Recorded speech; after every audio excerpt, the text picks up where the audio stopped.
हाय सांग मैंने मु दिव्य स्वागत करछि एक नूतन अध्याय को। तो आज आम आलोचना करने जाऊे किसी मजेदार प्रश्न और तार उत्तर उपर। तो भिडियो शेष देखूँ और एंजॉय करूँ। आसतु आरंभ करवा प्रथम प्रश्न। तो प्रथम प्रश्न ये कौन कहला, कंचा बेले हलदिया पाची गले कला न कहि पारिले राज्यरू पला।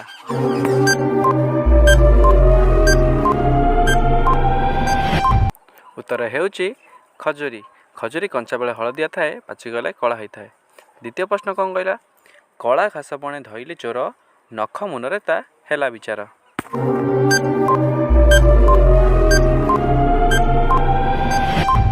उत्तर हेउची उकुणी।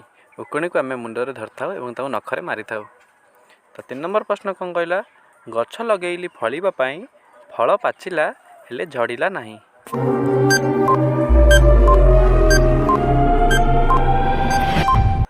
यार उत्तर हेउची भेंडी।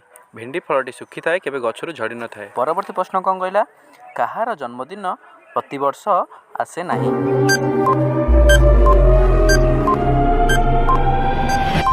तो उत्तर हेउची फेब्रुआरी 29। फेब्रुआरी 29 प्रतिवर्ष आसे नहीं। तो परवर्ती प्रश्न कहला, से केउ गेट जेउ बाट देई केही जाई परिबे नहीं।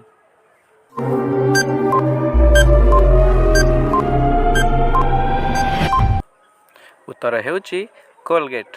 कोलगेट देई केही जाई परिबे नहीं।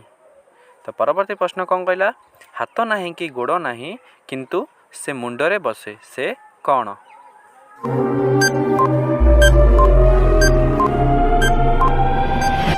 उत्तर हेउची टोपी।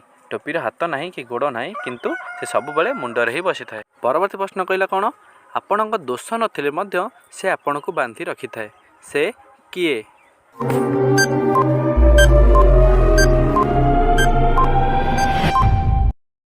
उत्तर हेउची बेल्ट। बेल्ट आपन को सब बेले बांधिकी रखी थाए। परवर्ती प्रश्न कहला कौन, ताहा कौन जाकु झियो माने और स्त्री लोक माने वर्ष को थरे किणंती मात्र किंतु केबे व्यवहार करंती नहीं।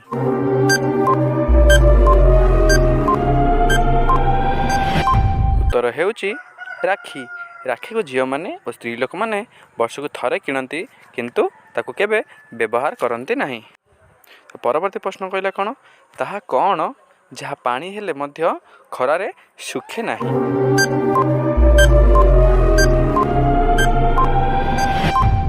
उत्तर हेउची झाड़। झाड़ पानी हेले भी खरारे केबे सुखे नहीं। तो परवर्ती प्रश्न कहला, से किए जे आपणक नाक को धरी कान उपरे बसी थाए।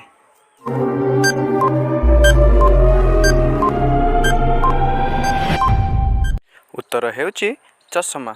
चषमा आम नाक को धरी कान उपरे बसी थाए। तो परवर्ती प्रश्न कहला कौन, दुहे मिसिले करई शब्द जंत्र नुहे से तथापि बाध्य।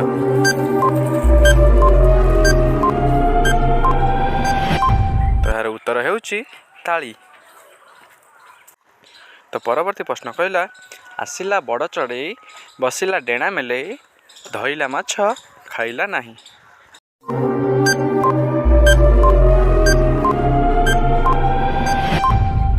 उत्तर हेउची जाल। जाल आसी बसी थाए किंतु माछ खाई न थाए। भिडियोटी को शेष जाए देखिथिबारु धन्यवाद। एही बड़ी मजेदार प्रणाली सुनिबाकू तळे दिया लाल कलर सब्सक्राइब बटन को क्लिक करी मो चैनल को सब्सक्राइब करंतु और बेल नोटिफिकेशन को ऑल रे सेट कर दियंतु। धन्यवाद।